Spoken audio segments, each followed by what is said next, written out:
Good evening, and welcome to the Policy Subcommittee meeting of the Brockton School Committee for Tuesday, August 25th. And so this evening, we have a few items on the agenda: the Student and Parent Handbook Addendum related to COVID, guidance on the new flu vaccine requirements, then any other business, and then this committee will go into executive session. And I do want to let folks at home know that the mayor is with us by phone, and so he is here as well, participating in the meeting. Superintendent, with that, if you want to frame the issues, and we'll go from there. Thank you, Mr. DiAugustino. So we want to start with the addendum to the Student Parent Handbook.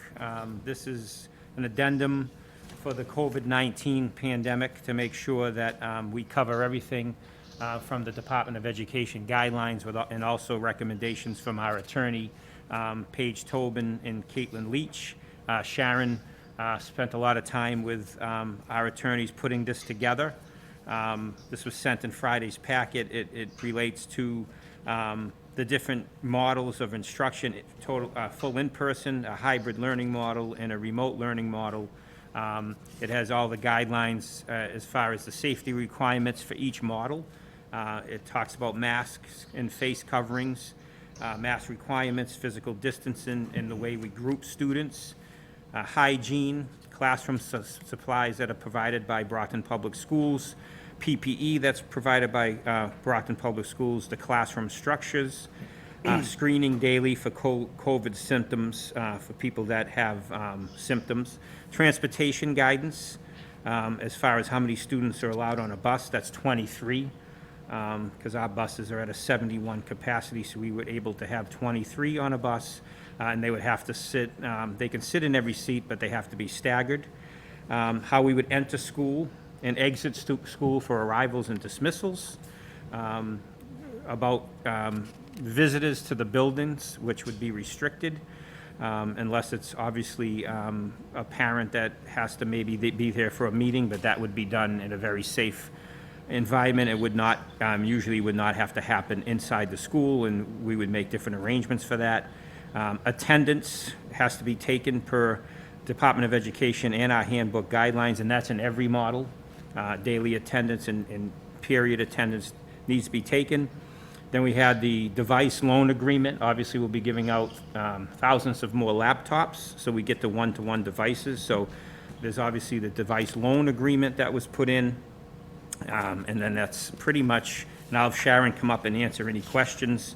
I wanted just to make sure that you noted that even though masks are required by the Department of Education for grades 2 through 12, this school committee's wish was to have every student in pre-K to 12 wear a mask. So that is in there, that all students would be required to wear a mask. Face covering that covers their nose and mouth, and there's always provisions in for students or staff with medical issues that aren't allowed to wear a mask. So that's all in here. There's also a plan in here for special populations, for special education students, also students with disabilities and English language learners, and there's also there's stipulations in here also for students of high risk or high needs. So I can have Sharon come up, and again, I appreciate the work Sharon put into this, so she can answer any questions you have pertaining to this new COVID-19 pandemic addendum to our handbook. Mark, the quorum, the roll call for quorum? Do we need a roll call? No, we're on TV. We're not in executive session yet. The roll call for that. Okay. Yeah. All right. Okay, yep. Yeah, all we right. were on Zoom, we had to do that, but Not yet. All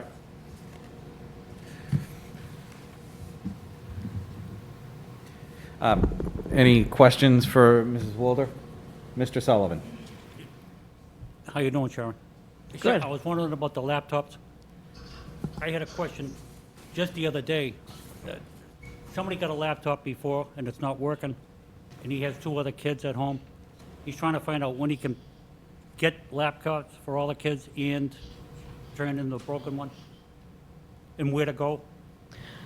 So we're in the process of updating the information for parents to access laptops. We understand that there were some who received a laptop during the early closure and are looking for other laptops because they have more than one child in their household or something is not functioning. And that information is going to go out to parents.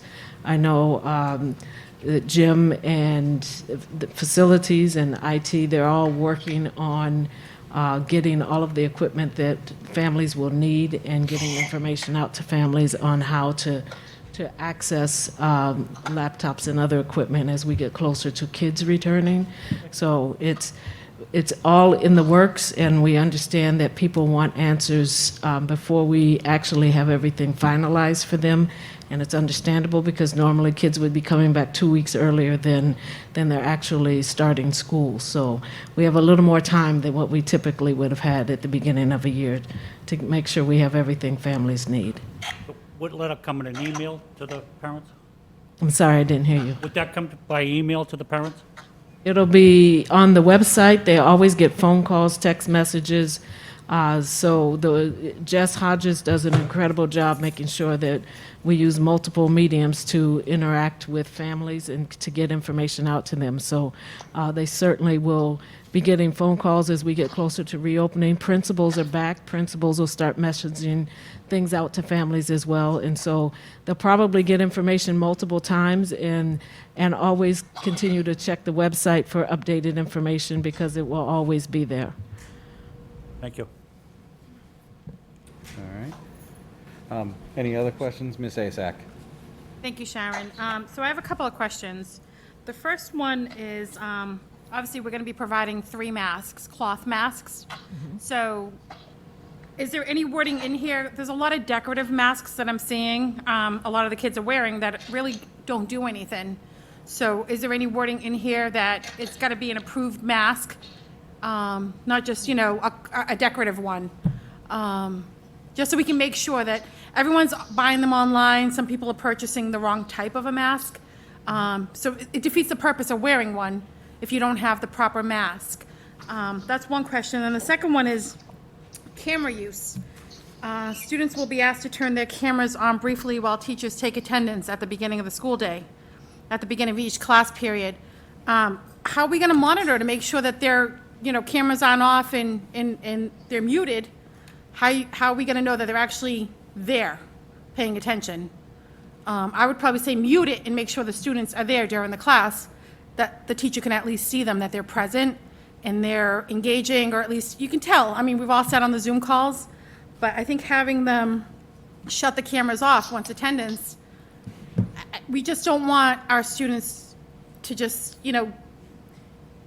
get too comfortable with, it's different if they're there and the teacher can see them and interact with them and know that they're present, I guess, during the class, not just, are you here? Check. Ms. Azak's here today. I think we can monitor the students a little more. We have to do our best to make sure. Our biggest complaint that I've received is parents are worried that their kids are going to fall behind. So we have to just be very strict that they're visible. I mean, I took a class and I had to be visible and my microphone was on for 10 hours a day. They'd mute it now and then, but they had to see that we were present during the class. So if we can work on that a little bit, or maybe I'm not understanding this camera use? Well, it's to have them turn it on for attendance, then shut it off. Part of this is related to bullying and students that are in very tough home situations, to be careful of the background they're presenting, to protect them from bullying, protect them from unwanted comments about their home situation. So that's why it was important that we felt that you turn your camera on to, make sure you're present, and do that again at the end of the period. But, giving the students the option of keeping the camera on if they felt comfortable, or shutting it off if they're in a situation where, their family's going through tough times, or, No, I mean, that's understandable. That's the reasoning for that. Okay, I mean, that's definitely understandable, though. Is there a way that the teacher could see the student and we can block? No. No. So it's once. Well, teachers could work with students on teaching them how to put different, like a template background, you know, of like the Golden Gate Bridge or Oh. different things that have, we could work with students on that. But again, that's something that the teachers could do, but I didn't feel like it was, I just felt like in protection of the student and, what they may be dealing with at home was, I thought they would have the option to either have the camera off after attendance and turn it back on at the end of the period so they could take attendance again. And obviously the interaction throughout, so their microphones have to stay on. Okay. But that was the reasoning behind that. But we could have teachers work with students about their background, and if they felt comfortable, then they would put like a blank background or, you know, the ocean or something that you see on these background. I mean, that definitely makes sense. Yep. I didn't think of it that way, so that does make sense. Maybe have that and then maybe sometimes mute, because it does get pretty loud when you're trying to Yep. teach. And we all felt it during the Zoom meetings that we Right. had. It's like, okay, please shut microphones off. It gets really, it's hard Well- to focus, so. You know, the other consideration, I'm sorry, people are going to be working with their student next to them, you know, so you're on a work call or the parent is in the background doing what they're It's on the doing, phone. you know, for work. And so that can be seen or be heard. So I think that, you know, that's also a consideration in addition to what the superintendent was saying, you know, so just Okay. my 2 cents. And we did consult with the attorney about the camera, and there's nothing legally that says it has to be on or off. It is a district call. Ultimately, the encouragement was to at least have them turn it on to be physically seen by the teacher when they're taking attendance, and then if there's a need for the camera to be off, to be able to shut it off without it being punitive. And then because it's, you know, there are periods of the day as well as in the morning, the beginning attendance at the beginning of each class, to be able to have kids check in by turning the camera on briefly for the attendance purposes, we thought was a good balance. Some teachers will feel the need to invite kids to have their cameras on, but there may be cases, again, like the superintendent said, where it's just not feasible or healthy for a child to have a home life exposed or to be on camera in a way that could lead to some discomfort, anxiety, bullying. So they need that option to be able to check in. And of course, teachers one-on-one can check in with students, as well as counselors. If there's a concern, those concerns should definitely go to the school adjustment counselors to really work with that child and family on some of those issues that could be the reason for the camera being off.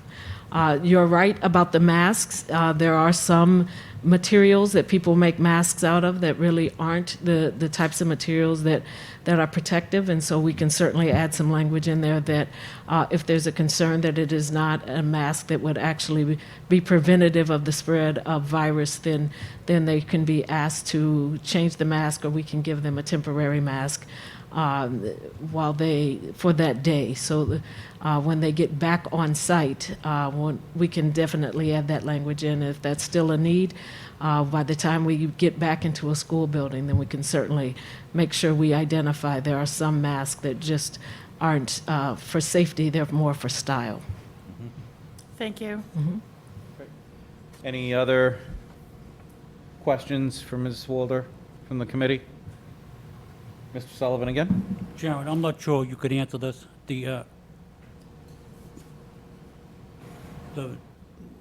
That Dr. Herman from the Board of Health was saying that we had to have I'm guessing we're at 8.3 right now, or 8.5. What would be the number, to drop that number, we will not have kids in school? Is it any higher than that? So that probably is not a question for me to answer. it's- I just remember the zones and the zones that we needed to be in order to be in each other's presence, in terms of school, in terms of extracurricular activities. And we are in the red zone, which means we are needing to remain remote. But what those numbers are going up or going down, I think you would have to have Dr. Herman come back and share that information with you. Okay, Yeah, you have to be back in the yellow to consider kids coming back. back in person. And again, it would depend on where in the yellow you are. But obviously, that would be a conversation with Dr. Herman, the Board of Health, the mayor, to see where we're going. Has he set a figure? Like the 9%? Would be Right too now, high. we're at 8.5. We're in the red. The metric has us in the red. So there's nothing higher than a red. The red is the highest. So if we can't drop it down, the kids are not coming back to school anyway? We got to get out of the red. Yeah. Yep. Just one question for you. Sure. These rules have been already set in place? No, it has to be voted on by the committee to adopt as addendum to our student parent handbook. So it would be voted on tonight, whether it be recommended to the full committee on Tuesday night for adoption for an addendum to the handbook. What will we do? Can we read off the highlights? I mean, I just think. I don't have to do it now, but when it's voted on? Yeah, we would have the highlights Yeah, we can do that. highlighted on Tuesday night. I've got to do a report of policy anyway for that night, so I can kind of do a highlight reel as part of the report of the policy committee. Yeah, I can, Just because there's some things that are different. You Right. know, like 23 kids on a bus, you have to wear a mask now, pre-K and K. yeah, I can mark up some highlights to make Yep. sure that I include in my report. Just so everybody knows. Yeah. Anything else? No? All right. Thank you. Anybody else? I have one thing myself. So one thing that a parent did ask me about, and I don't know the mechanics of how we would do this with, this obviously isn't for remote, but if we were to come back hybrid or full, daily attestations, is that something that, is viable? And I'm looking at this screening daily for COVID-19 symptom section here. Is that something that could be done? Or now I had also heard, and I haven't had a chance to really dig into it. Is there a rapid test that's around that? I mean, can we require that periodically, or is that not something that we think we can do? Again, that would be something that you would ask a medical professional who is well-versed in the testing and the speed of the testing. Our screenings are just those things that I could notice, you could notice, that would raise our attention to the fact that there may be an issue, and Right. then we could get the medical professionals in the building involved in it, and go from there based on whatever testing may be needed, or for the child to be picked up and taken home and quarantined for a period of time.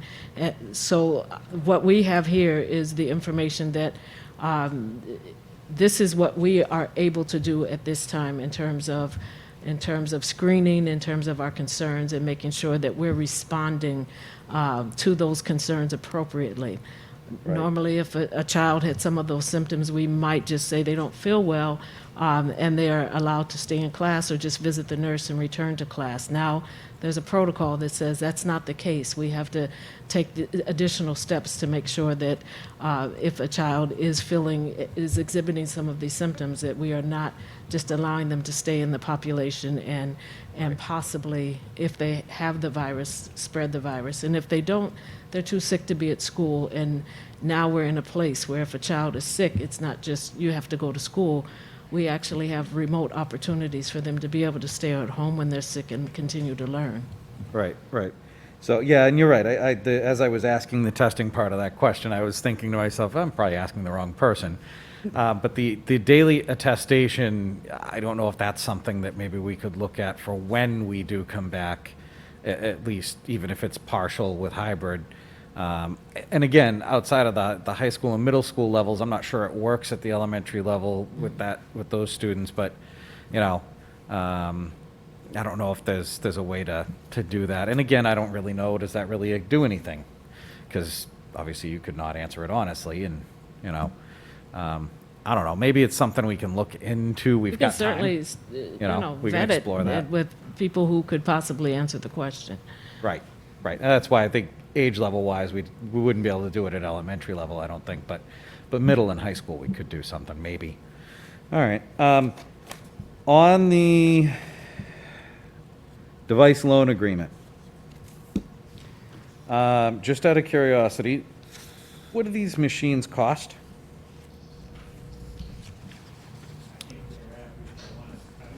They're probably about $300, between $250 and $300 a Okay. device. They might be closer to 350. All right. All right, and should we mention, the value of the machine somewhere in here that you're agreeing this is in your care, custody, and control, and if it's destroyed, this is the value of this machine, and, or are we not going to potentially hold people responsible if they destroy one of these machines? So we can it does definitely- indicate that people are potentially responsible That's for what I thought. I saw for it. legal action, disciplinary action. And this was actually written by our attorneys, the entire document. And so it very clearly outlines the personal responsibility people are taking when they sign off to accept one of the machines. But it also acknowledges that things do happen that course. are not a person's fault, but certainly need to be reported to us so that we can continue to make sure their child has access to learning. Yeah. Obviously, if it's an intentional thing, that's a problem. If it's, any of the stuff that could happen to any of us, I could break my laptop accidentally and, drop it accidentally. So if it's an accidental thing, of course, that's understandable that those things happen. I just didn't know if that was something that, we should mention, or if it's. Yeah, it's pretty good in the fourth paragraph. Yeah. If it's not really something, as far as the value of it, if it doesn't really need to be mentioned, then that's fine, leave it Yep. alone. All right. Okay. Actually, Mark, I had a quick question. Sure. So, as far as the laptops, so do we have wording in here that we are gonna be providing the one laptop? If it is damaged or not repairable, that they're responsible for anything else? I mean, have we provided more than one laptop to any of the students currently that have received them? Only if they needed to be replaced because they were broken. And Like- most of the ones that came in were not because of people damaging them, it was just because of overuse, or the enter button fell off, or it wasn't holding a charge anymore, or, the screen would go blank. So there were a lot of things that we kept changing them out, but it was not really for anybody being malicious or damaging them on purpose. It was, most of them were, just for use and things that happened with, the hinge would break, I wouldn't close properly, so there's some different things that would Like little happen. stuff, yeah. There was just- nothing that was, our parents, our students, they really took good care of them. Good. Then, you Yep. know what? We No, probably don't need to worry yeah, about you that. do take care of something when you know that you're gonna have to return it, or you're responsible for it. So, I believe people will take care of the, personal devices. So definitely, I just didn't know if we had anything in here that, Right. I didn't know what the damages were actually, that were coming back. There's a difference between my laptop's broken, holding a charge, or a button came off, or, Right. so. All right. Is there any further discussion on this agenda item? Does anybody want to make any motion about recommending approval to the full committee? I'll make a motion that we recommend this policy, the new policy, to the full school committee for approval. All right, we have a motion on the floor. Do we have a second? Okay. Motion on the floor by Mr. Sullivan, properly seconded by Mrs. Sullivan. Any discussion on the motion? All right, all in favor? Okay, we have unanimous, including the mayor, in favor. All right. One down. Then Superintendent, if you want to, So next is a new guidance that came from the Department of Education and the Department of Public Health. This came out on August 19th of 2020, and is a new requirement to have all students, K through 12, receive the flu vaccine. It's a new requirement for all K to 12 students, starting with the 2021 school year. It has to be, documentation has to be submitted to the schools within 60 days of the start of school. However, it does not recommend that you exclude students from school until they get that. It recommends that we work with parents and families to make sure that the flu shot. We're able to help them get that, provide opportunities for them to get a flu shot, but that is a new requirement. And there's some just highlights of this. Obviously, medical and religious exemptions are allowed by the state of Massachusetts by law. Students without a documentation of the seasonal flu shot, they may be excluded from school by January 1st, but that's something that they do not recommend. They want you to determine that at the local level and obviously work with families to do the best to provide students with the flu shot. If students are enrolled between January 1st and March 31st, they need to have documentation when they're enrolling in school that they've had a flu shot, along with the other required vaccines. If they enroll after March 31st, they are not required to have a dose of the influenza vaccine for the current school year. They would need it for when we started school again in September. So this is something that we obviously will have to adopt as a policy. And I'll make sure that we'll actually adopt the MASC policy that they're actually developing that now. And we'll send that out as soon as it's developed and then put it in place. And then we'll obviously, I think there is going to be mechanisms by the state to set up flu vaccine clinics. Obviously, I don't know, the mayor might know a little bit more about this because he obviously works directly with the Board of Health. But I'm sure the state will help us start to set up some clinics so families can go and get their flu shots. Because most of the flu shots are covered by, usually you get your flu shot, you don't have to pay for it. It's covered by most insurances, so. Right. I'm sure the state will grant us with some assistance to, help our families be able to get their children the flu shot. Okay. I was wondering, because, there are some folks that are against vaccinations, and I hadn't really thought about this till this issue came up. How do those situations, when they come up, get dealt with in general now? I think it's case by case, and Sarah's here. She can actually help me answer Hi, this Sarah. question. Sure, sorry, I missed the question. Sarah, if a parent is refusing to have their child vaccinated, what is the legal options? Right. How does that work now? Yeah, so they would have to claim an exemption in order for the student to still attend school and not have the immunization. If they don't claim one of the exemptions, whether it be medical or religious, then they would not be permitted to enroll. Okay. Thanks, Judy. All right. Well, that's pretty cut and dry. Okay. Thank you. Any comment or question from the members of the committee? Mr. Sullivan? Just one. I don't know if it's a correction or a comment, but in the top it calls for all students, and in the first paragraph, it's kindergarten, doesn't mention pre-K. Yeah, it's just kindergarten. It's not pre-K students. Up here it says all students, the top paragraph. First sentence. Yeah, Very- this is the state's document, so I didn't write this, so I'll actually get clarification whether it's pre-K. Throughout the document, it just says kindergarten, so I will get clarification on that from the state, but this is their documentation that they Is put it the together. very first line? Yep, I got it. Yeah. Yep. Sarah, do you know, to Mr. Sullivan's point, I suspect that they may have neglected to realize, not every district offers pre-K, and maybe that's why it didn't get thought of, but do you? That's exactly what I think it is, Mark. I do think it is kindergarten through 12. But we can confirm that and make sure your policy makes it clear because you have pre-K students that they're not included. Right. Sarah, when it first come out, it was talking about if a child was 6 months old, they're going to have a flu shot.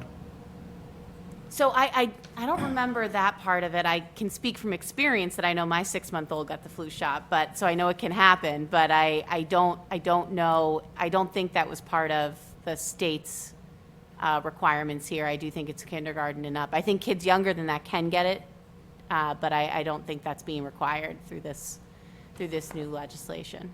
Just that it contradicts itself, the Yeah. first paragraph and the second one. No, I agree with you. It does. It does. So you'll get clarification for us on that, and I will.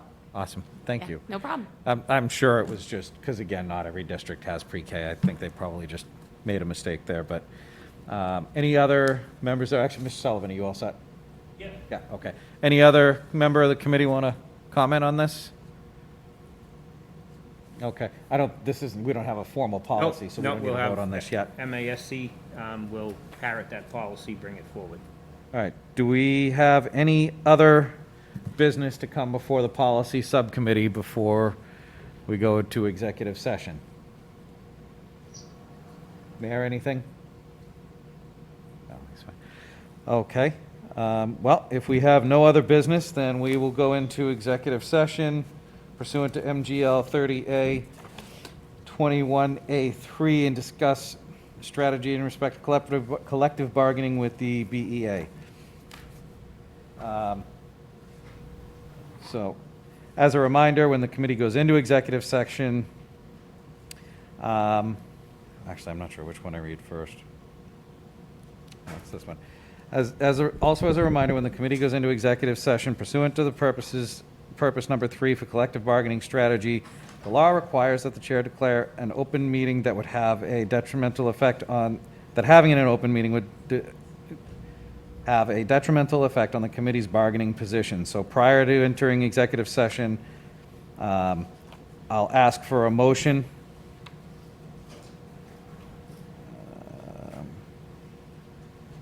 Do we have a motion? All right. Motion to enter executive session. Oh. What's that? Oh, right, we got to make sure that they're off before we get going. Thank you. We usually take a recess to allow them to. That's true. And I apologize.